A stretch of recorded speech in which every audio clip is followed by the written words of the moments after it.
Welcome everyone. My name is Greg Doran. I am the Artistic Director of the Royal Shakespeare Company. And what a very, very strange time we are living through. Questions have even been asked. I've been sent a number of questions, including some extraordinary questions about will the theatre survive? Will live theatre continue to exist, and what is the future of live theatre? Well, Peter Brook answered that question when he was asked precisely that without hesitation, and he said, tell me, what is the future of food? We all need theatre, we all need food. So welcome to today, to the launch of our Talking Shakespeare series, which allows us to stay connected with you, some of our closest friends, our donors, patrons, stakeholders, and to thank you for all the donations and the advocacy and for being here with us today and sharing one or two of your questions, which I will either weave into the conversation or ask towards the end. I also want to make a special welcome to our teachers joining us from our lead associate schools and our friends from our regional theatre partners. It's really great to have you guys here, and indeed some of our international friends logging in from Canada. I have a list here in front of me. Logging in from Canada, China, Denmark, Germany, Ireland, Korea, the Netherlands, Russia, Singapore, Switzerland, and the USA. Well, I'm delighted. No pressure there then. It gives us a chance to thank you, but it gives me a really special opportunity to talk to our very special guest for this first event, Dame Judi Dench. Hello, Jude. Hello. Hello. It's great to be here. Lovely to have you. I'm sorry we can't see everybody. You know, it's in the theatre, isn't it? With a kind of curtain down in front of you, but you have to imagine that everybody's there. That's very nice. They're going to be a terrible audience because they're not going to react at all to anything we say. Right. No joke. I'll laugh a lot to help us along. Let's try that. So, we are not going to talk about all those wonderful films you've made, from Shakespeare in Love and Mrs. Brown and Notes on a Scandal and Best Exotic Marigold Hotel. We're not going to talk about how cruel Sam Mendes was, killing you off in Skyfall after 17 years. We're not even going to talk about cats. What I'd love to talk about is what I suspect, Jude, is your first love, which is Shakespeare and Shakespeare on stage. It is my passion. Ever since I was a really small girl, about 7, I think, and I was taken to see my brothers in Macbeth at their school, St. Peter's in York. And my eldest brother, who was playing Duncan, came on and said, "What bloody man is that?" And in one instance, I thought, not only Shakespeare, but swearing as well. This is for me. and of course, Geoffrey became an actor. I mean, was it partly his inspiration that led you to do it? Because I read somewhere you started off, in fact, studying design in York. Yes, I trained as a designer, because that's all I wanted to be, a theatre designer. And then I went to, well, it was Jeff who kind of put it into my head, I think, but I went to Stratford in the 50s and saw Michael Redgrave in King Lear, and there was a most wonderful set, which was a great flat, like a biscuit actually on the stage, and no curtains came in or anything, which is what I was used to. And it was so simple and so economical. I remember thinking then, I'm not going to have that kind of imagination or mind about it. And then, because Jeff had, only ever wanted to be an actor, that seemed the next thing that I would like to do. So you did that. I read that did you play the Queen in Richard II for the boys' school? Yes, I did. Yes, I did. Opposite somebody called Ori Pochin, who I was absolutely mad about. Yes. It was bliss. Maybe he's logged in. and is watching you I now. hope so. I hope so. And of course, Yes, you were in the York Mystery. You were in the York Mystery Plays too. We were. We were allowed 3 times. I was. So we were allowed to all be angels. Quite right for a Quaker school. Yeah. We were all angels, and then I was the young man sitting in white clothing at the door of the tomb. The second time I did it, and then I got to be the Virgin Mary. Wonderful. See, that's what happens when you start small angel. And it's been uphill ever since. But those mystery, but actually, I was lucky enough to do the mystery. You directed one. Yeah, I did in 2000. It was the first time they were performed in the Minster. And I remember this huge cast of 250 local amateurs who all came to audition, but you basically got in if you auditioned. And this lovely old man who came with his wife and said, I'm not an actor, she's the actor. I could shout, crucify him, if push came to shove. That's lovely. It's wonderful memories of it all. Oh, glorious. I mean, just such a great series of plays. And you know, I discovered something we might talk about a bit later, but in the fourth play where Satan appears in the Garden of Eden. Yes.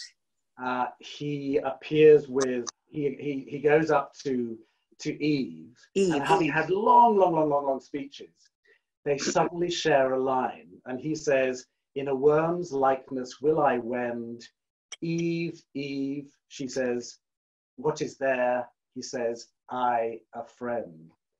"In a worm's likeness will I wend, Eve, Eve, who is there? I, a friend." And it's absolutely riveting because it's so unexpected and shocking, and it made me, I hadn't realized that where Shakespeare kind of got it from, that it was already a fiction that was live. Yes, I'm sure. And to complete the line, oh, wonderful. And he tells us anyway, you know, in half lines, tells us how to behave with the verse, really.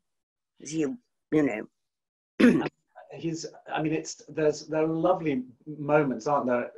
For instance, famously, you were a great viola, and there's that wonderful bit when Orsino says, "Make no compare between that love a woman can bear me and that I owe Olivia." But I know. What dost thou know? Too well what love women to men may show. Right. Yes.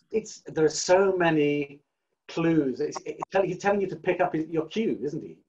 Yes. And then he's also that lovely thing that's very exciting to learn is when you get the complete line, and then you get a half a line, and then sometimes there's another half line which finishes it, which you know is one line, but then sometimes there is a half line and then another full line, so you know that in the second part of the half line something happens.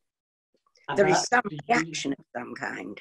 That's up to you to decide what that action, what it fills that little pause. Yes, and why that little pause is. Yeah, I think that's what's so thrilling about doing it. There's this. He's written these clues in for you to unpick and try different things and try different ways. I have a memory, Jude, of walking around a garden with you in Florence, in the Villa La Pietra. We had a great gig. We were going to do Venus and Adonis to open the Renaissance gardens in this villa, and we had the afternoon to walk around the gardens. And you said, "Let's start at the beginning of Midsummer Night's Dream and see how much you remember." Do you remember? Yes, we played all the parts with not a prompter in sight, did we?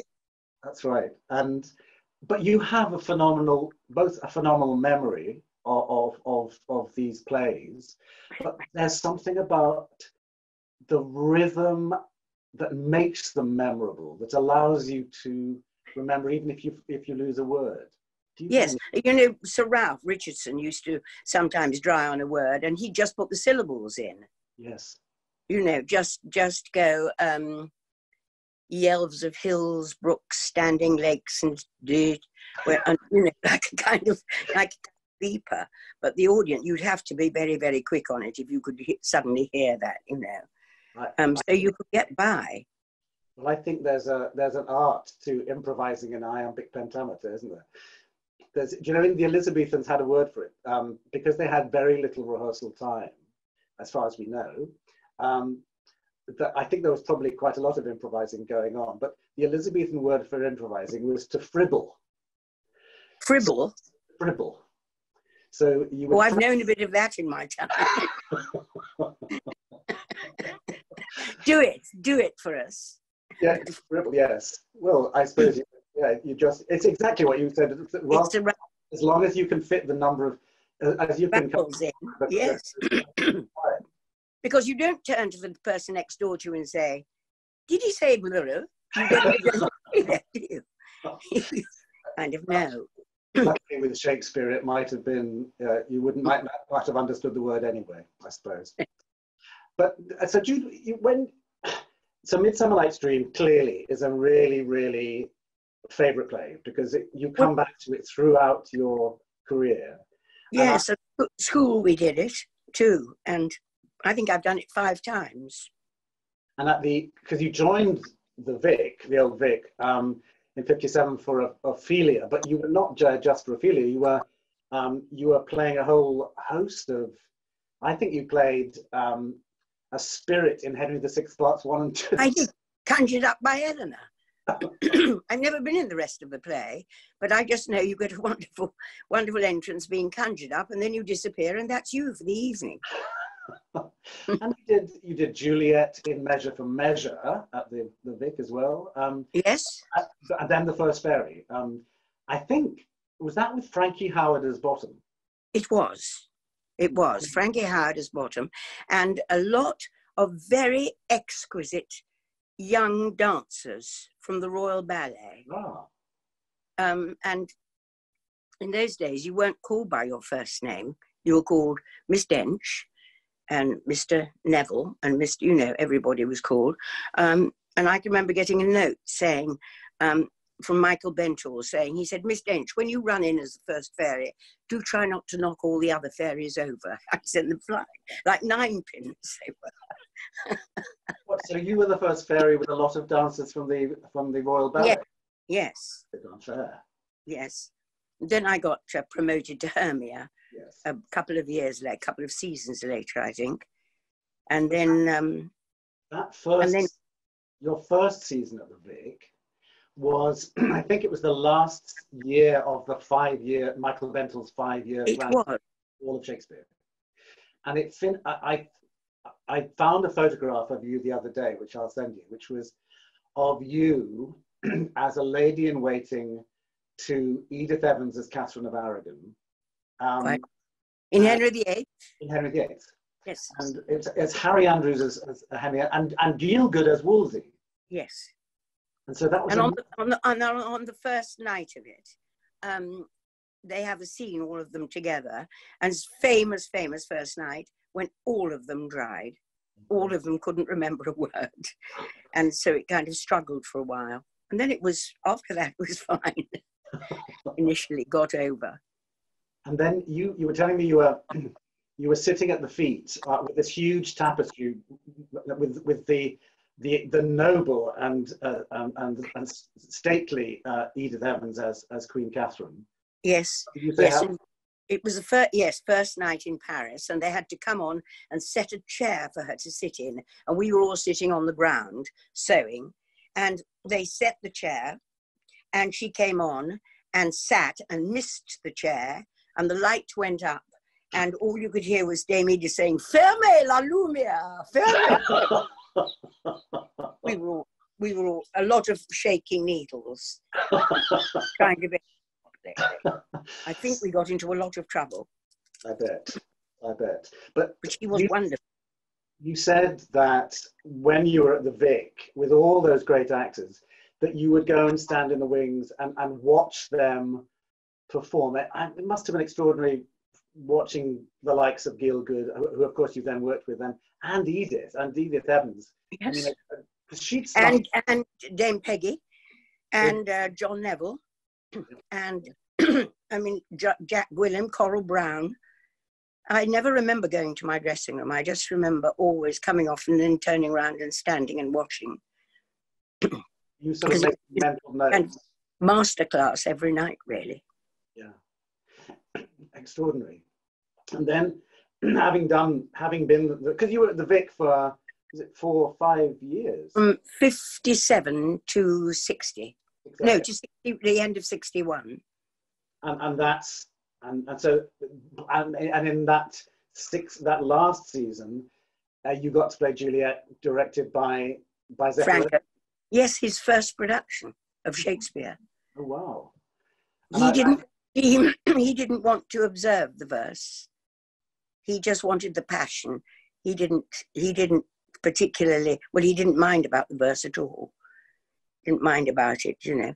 It's like, I once remember seeing Gwen Franken Davis in her 80s, and she had played Juliet, and she was on television, and she suddenly did a bit of Juliet then, and she said, if only I'd known when I played Juliet about the verse and about speaking the verse, she said it would have been so much better. But now, of course, much too late. Well, and it's, you know. When I first joined Stratford as an actor in 1987, we invited Gwen Franken Davis, who was then in her 90s, to come and do a workshop. And she said she'd come and do a workshop on Juliet. Yes. And all the girls in the company learned the balcony speech, I guess. And I remember her then doing it and I remember her smelling the roses in her garden. It was the most breathtaking piece of acting. It was just. Yes. But playing Juliet with Zeffirelli, and he wasn't observing, he wanted you to play the passion in a kind of Italian register as opposed to an English one. Is that right? Absolutely. I mean, when the curtain went up, there was a wonderful mist all over the stage, and somebody was out throwing a blanket over a balcony, you know, and a counterpane, and the boys were all lying under the fountain. It was absolutely beautiful, beautiful. And he stressed very much the youth of everybody.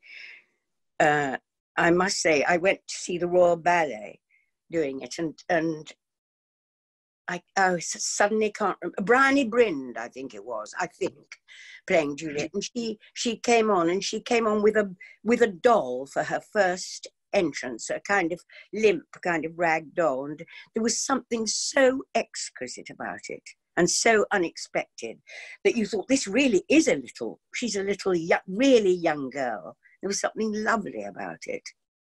That's how you played her, wasn't it? Didn't you play her? I mean, the accounts I've read of you playing Juliet, you played her at speed. I mean, running on and... I think it was very fun. Yes. Very fun. That way you get a shorter play. Yes, it's never the 2 hours traffic of the play, Romeo and Juliet, is it? Unfortunately. That's right. And Franco had me crying on the ground for where are my father and my mother, nurse. And my father, who was a doctor and very, very sane, together man, said, "Here we are, darling, in row 8." He said. How lovely, how lovely. So then, having had great success as Juliet, and then the journey to Stratford, and was it Isabella was your first role in Measure for Measure at Stratford? I think it was. 60, yes. Ian Claudia. Yes, with Ian playing Claudio, and Marius Goring playing the Duke, and Tom Fleming playing the Duke, and Marius playing Angelo. What's his name? Yes, Angelo. Yes, that's right. I went there to Stratford to rehearse the Cherry Orchard with Sir John and Dame Peg, which subsequently came to London. And then it was during that season, Peter Hall said to me, "Will you come to Stratford?" Great. And that was the start of a very, very special relationship, your relationship, both with Stratford, but also with Peter Hall. Yes, yes. And learning everything, really everything there was to know. And he and John, of course, Barton, and Trevor, And, you know, we were so lucky to be there. And you were, and I mean, playing great roles. I mean, how much, so can you decide, can you kind of distinguish sort of what you, because you trained at Central School, we missed that bit out, with Elsie Fogarty and Vanessa Redgrave was in your class, I think, as well. Not with Fogarty then. Oh, not with Elsie. Gwyneth Urban. Okay. And Vanessa. I think Sis Berry was at Yes, Central. and Sis. Yeah. Sis, who, I mean, taught us voice and taught my brother Jeff at Central too. Right. And then subsequently went to Stratford and the National. Yeah. Gosh. Wonderful to have. Oh. Yes. Those continuities are so fantastic, aren't they? That's aren't they? And important. And then you get to play Titania in that beautiful production by Peter Hall, designed by Lydia de Nobile. Yeah. Designed. The sort of gossamers and gorgeous Elizabethan setting of that play. And funnily enough, that when I went to Stratford and saw Redgrave as King Lear and changed my mind about that production had just opened. The same production with Mary Ure, who was at school. We were at school together. So strange because there are so many links up. And she was playing Titania in that production. And then Peter decided to remount it again in 1962. Right. And so it was originally, Bottom was originally Charles Lawton and yours was Paul. That's right. Yeah. Mine was Hardwick. Hardwick. Oh. Yeah. Yes. And Ian Holmes Puck. And then there's and was Ian Richardson Oberon in that first production? He was. Oh, there's a lesson for us all to speak. Yes. Shakespeare. And the lucky thing is that those members of that cast, 10 years later, or whatever it was, not 10 years later, but nearly, in 69, you get to make the film at Compton Verney with Peter and no Elizabethan costume then, though, for the fairies. No costume at all I had just a few leaves that were grown that morning. And wellies, I hear. And wellies and a few green leaves and painted green.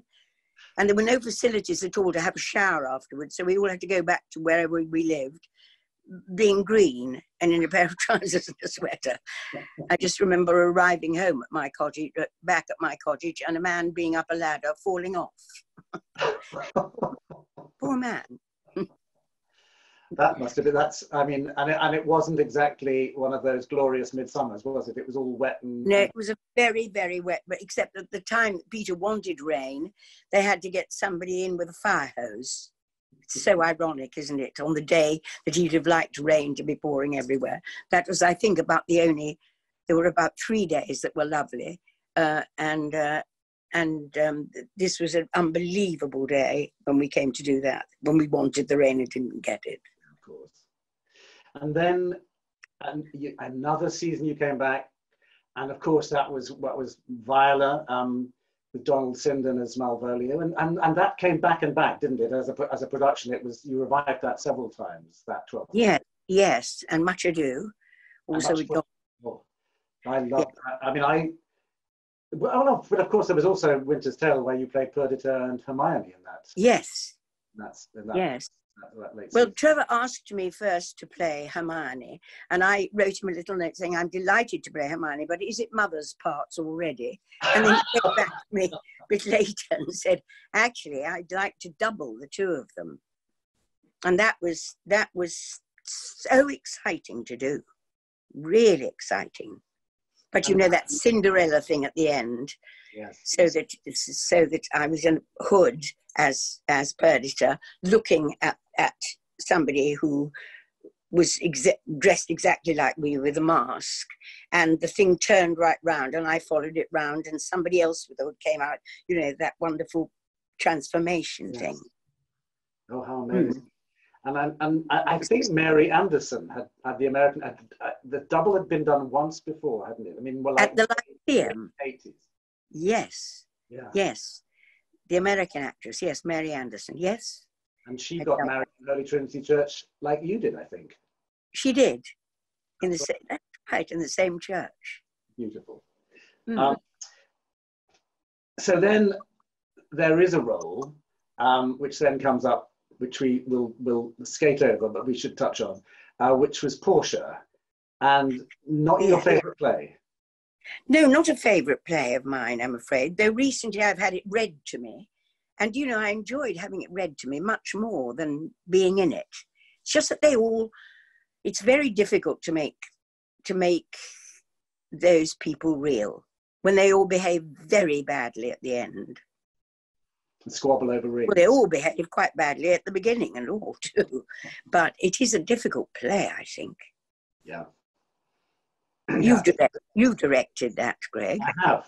Actually, I've done it. It's the only one I've done twice. I did it in Japan, where we got Bassanio to play both the Prince of Morocco and the Prince of Aragon, so he'd already had 2 goes at the casket, which was quite fun. But no, I think it's an extraordinary play, and I think there are ways of tempering that last act, perhaps, but it's a real challenge, as you say. Isn't it? And you came a bit of a cropper.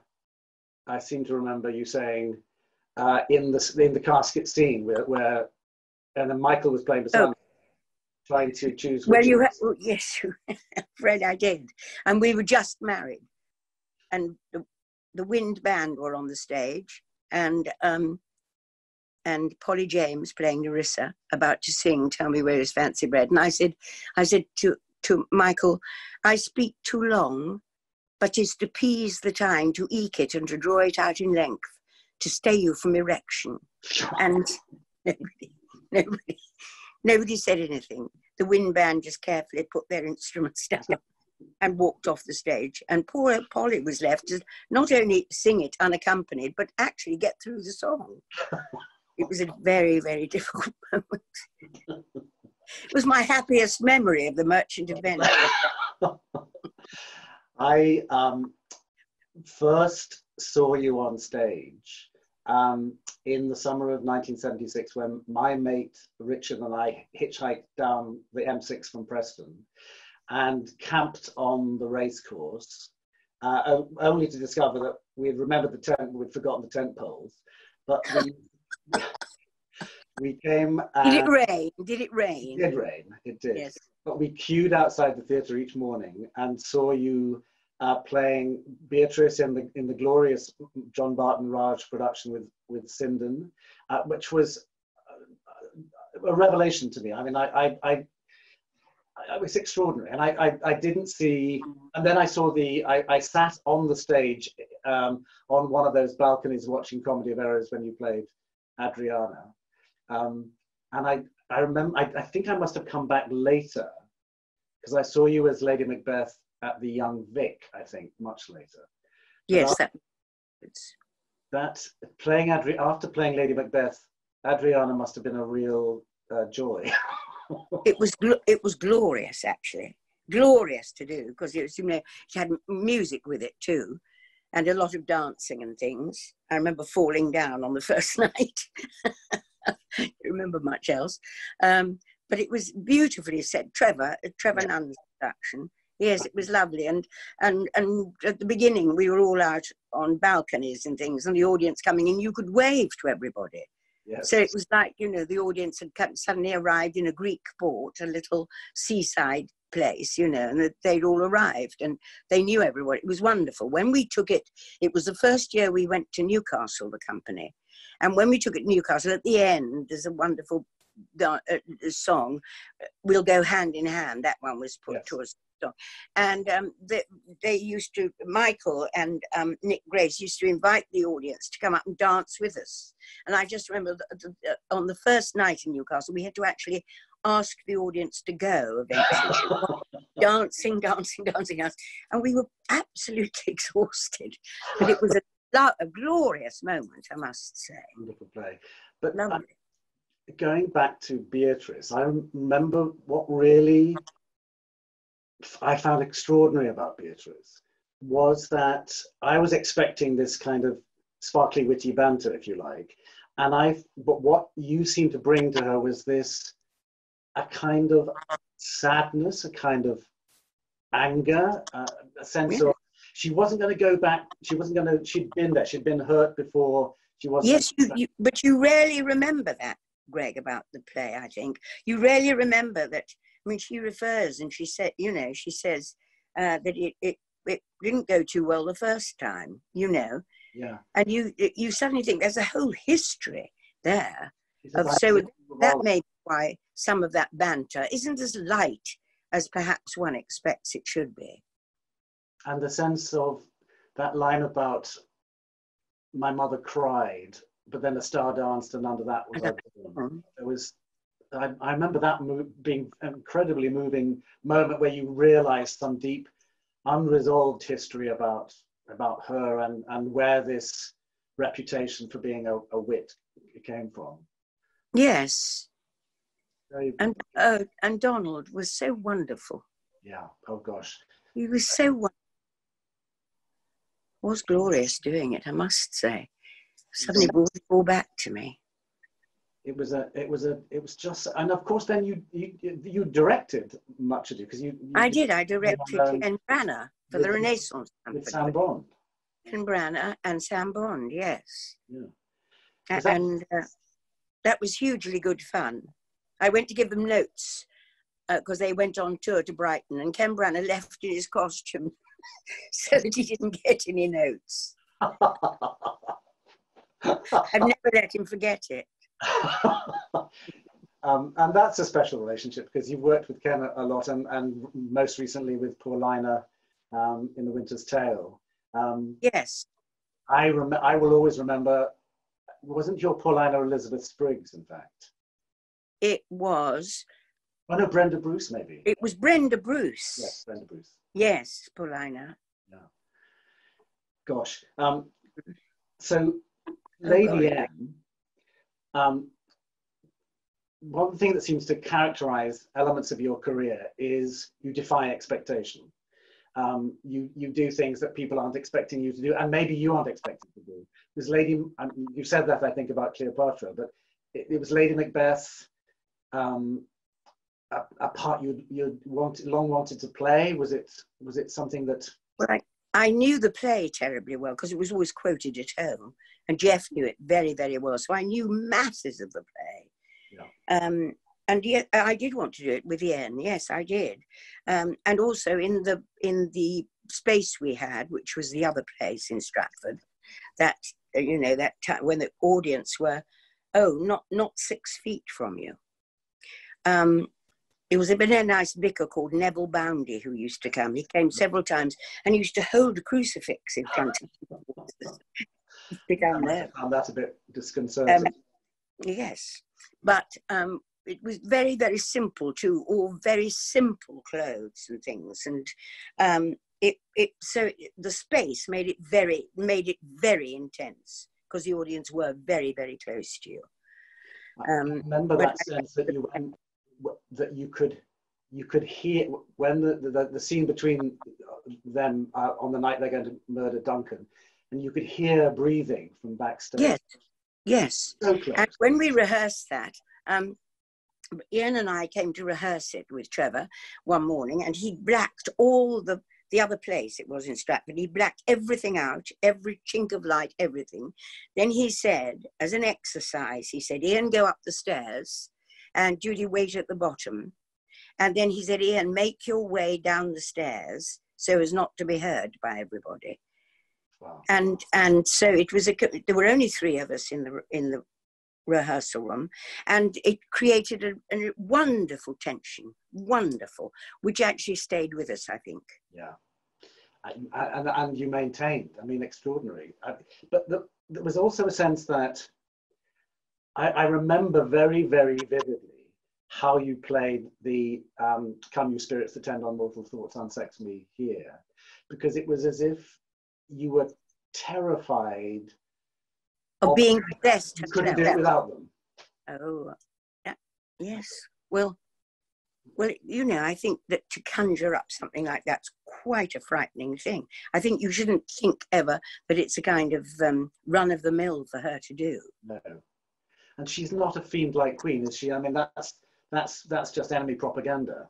Well, I just think maybe she is, but I just think she's so passionate about him that, and if he wants, if they say he says yes, they say, you know, this is what's been forecast.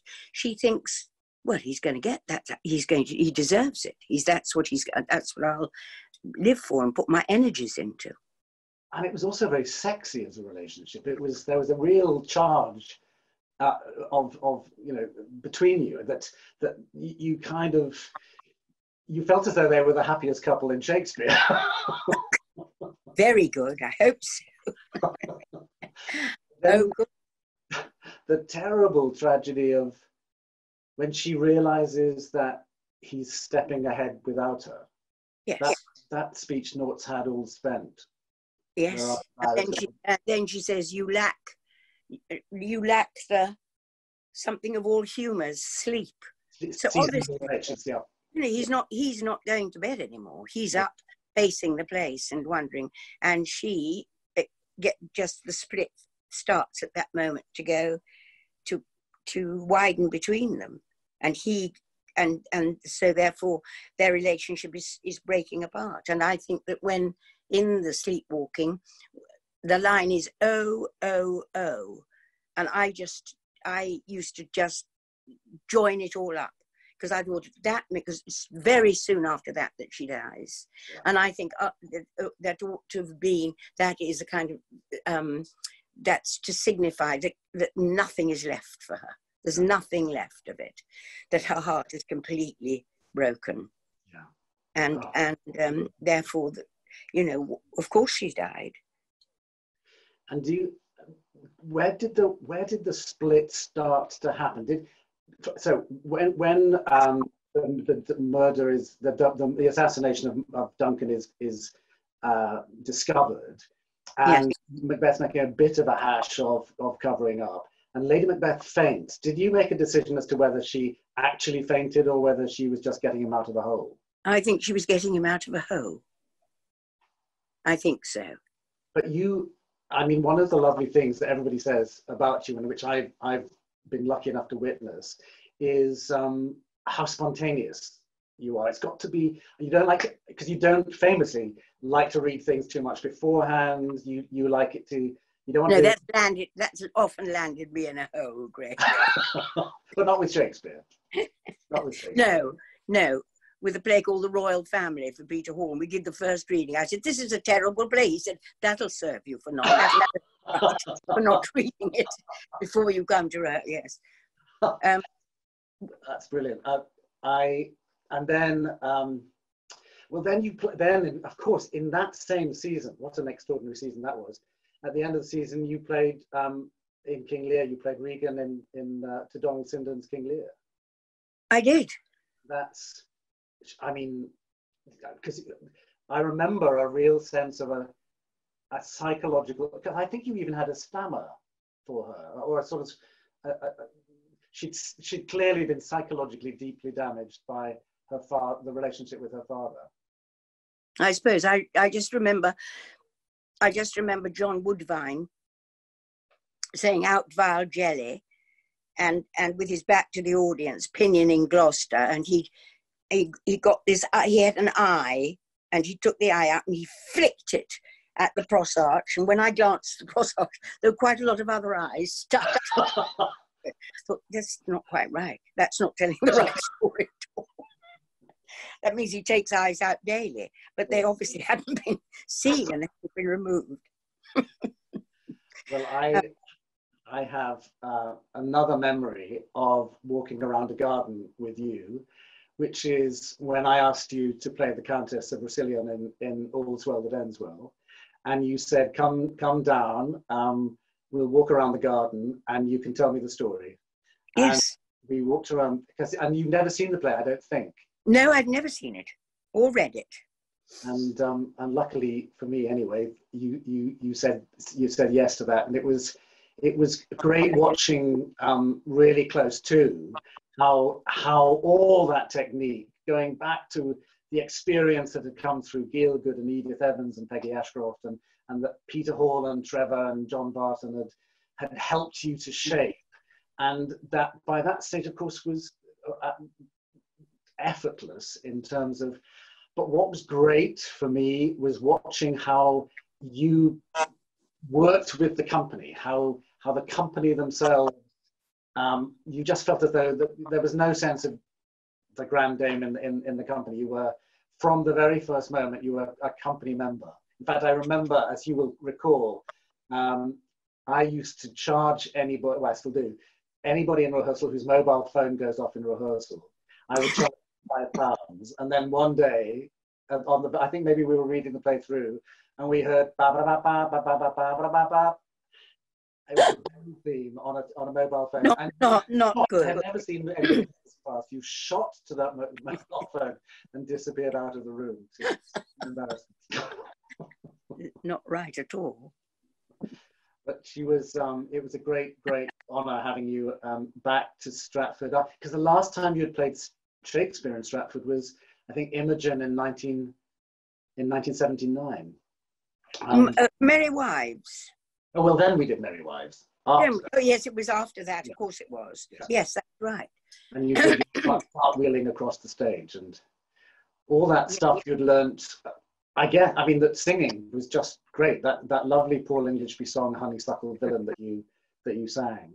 And you said sometimes something that, who had told you this? Hal Prince, maybe, when you were doing Cabaret, had said you can't sing a song, you can't sing a register.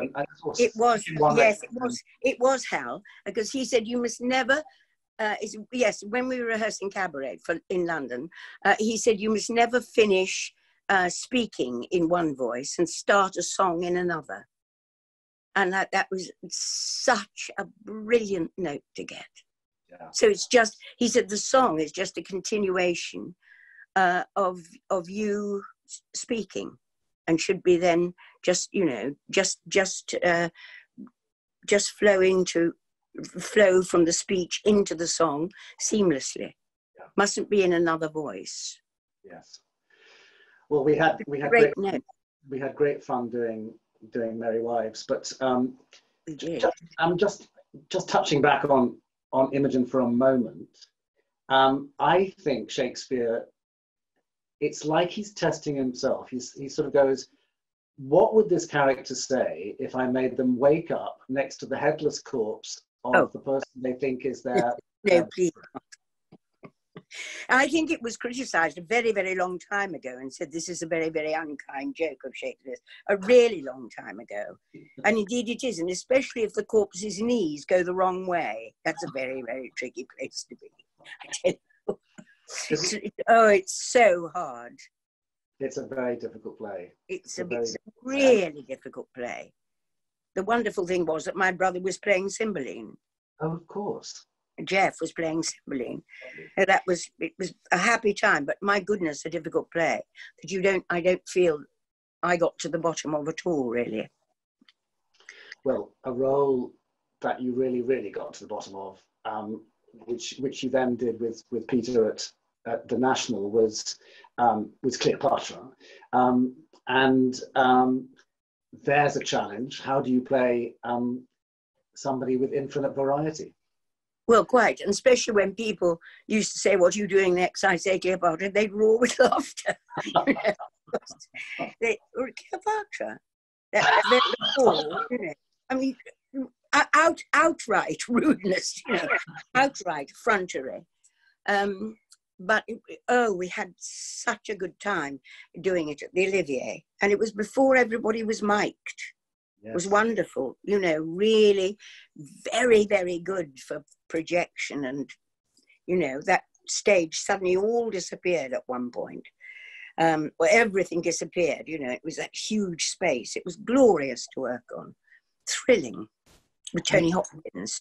And in terms of filling that space, it's not about volume necessarily, is it? It's about energy and intention. It's how you reach it. Yes, absolutely. I remember you saying, you've said that, and it's so important. It is. And it's also thinking about the person who's sitting at the back row of the upper circle. You know, the play isn't just for the first few, it's right up, and somehow that also expands your whole acceptance somehow of the play as you as an actor. Does that make sense? Yeah. Well, You know? if you're thinking who that person, I was that person at the top of the gallery when I first came to Stratford in 1973. You know, Yes. I sat up there, so I want to be remembered, that I want the play to reach Yes. me. Yes, yes.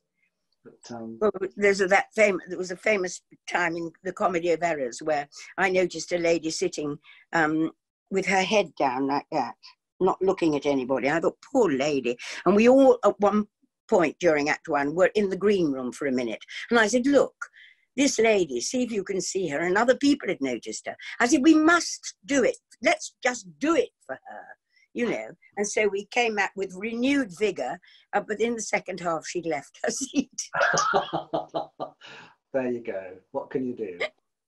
You can't win. You can't win. Can't win. Judy, I'm going to ask you a couple of questions that we've had from our listeners. I've forgotten we've had listeners. It's just been like sitting in your front room having a Yes, nap. it's like lovely having a conversation.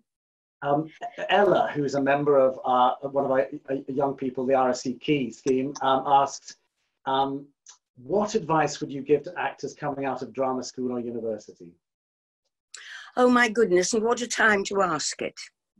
Yeah. I mean, just particularly at this time, I know there are many, many people to think of, but my heart goes out to everybody who's just kind of finished a university career or finished a training and is just, I mean, you know, oh my goodness, I just hope that it all gets back to some kind of normality.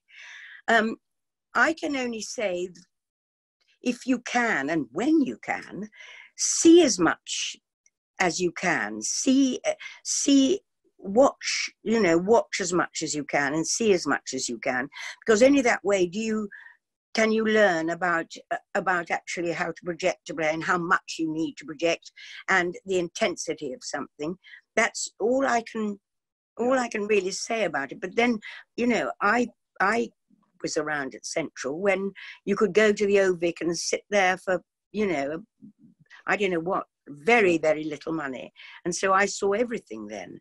But now is an extra thing. The thing to do is just get as much experience at anything and everything that you can. Yeah, I think that's a brilliant. Is that right?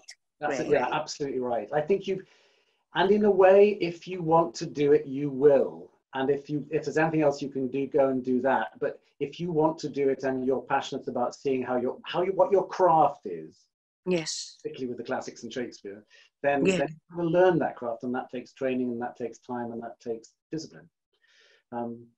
Another question was, do you think audiences have changed in the time that you've been playing?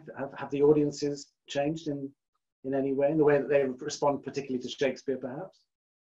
I think maybe they've changed a bit in, difficult question, in, I'm going to fail to answer this question.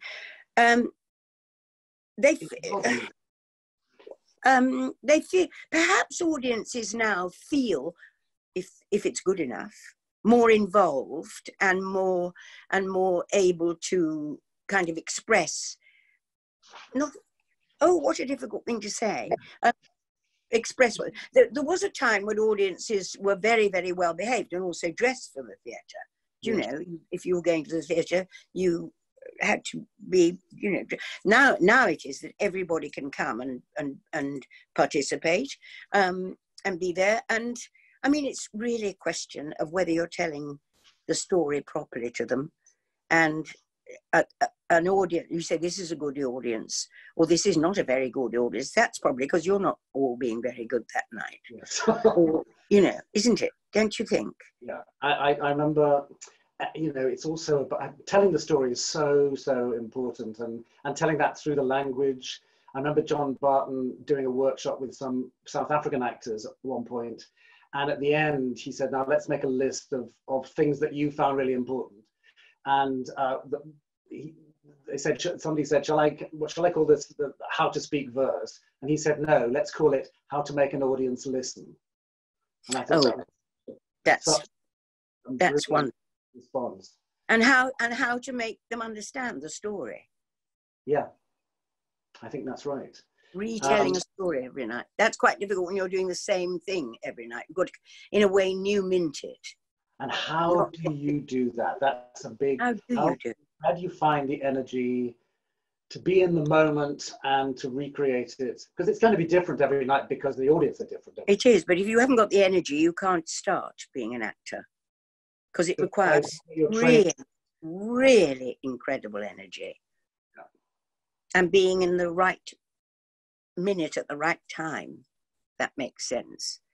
Yeah. And, you know, I remember when we did Antony and Cleopatra at the National, I knew that there was a line towards the end that was meant to get a laugh of Cleopatra's. One line, a kind of ironic line. I thought that should get some kind of a laugh. We did 100 performances, and on the 100th, I got the laugh. I bet you if we'd done 101, I wouldn't have got it the next night. Yeah. Oh, that's brilliant. Look, I wonder if we've got one chance for one more question.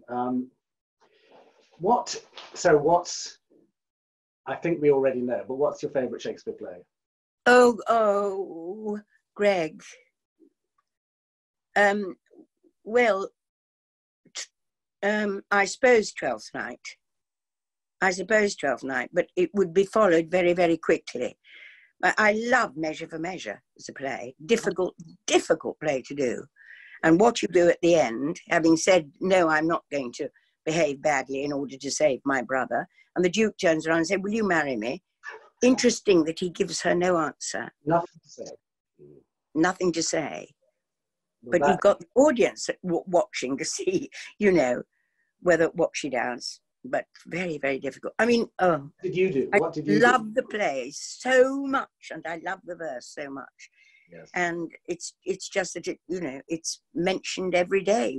We quote Shakespeare, and perhaps we don't even know it.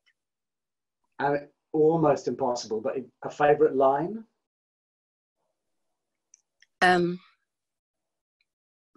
Oh, I don't know. Willow Cabin? My love is all as boundless as the sea. Yes, lovely. That's amazing. It's been so great, Jude, to canter through your entire career, and that's without mentioning Cats and talking about. No, please, you've mentioned it again. Wash your mouth. I won't mention that.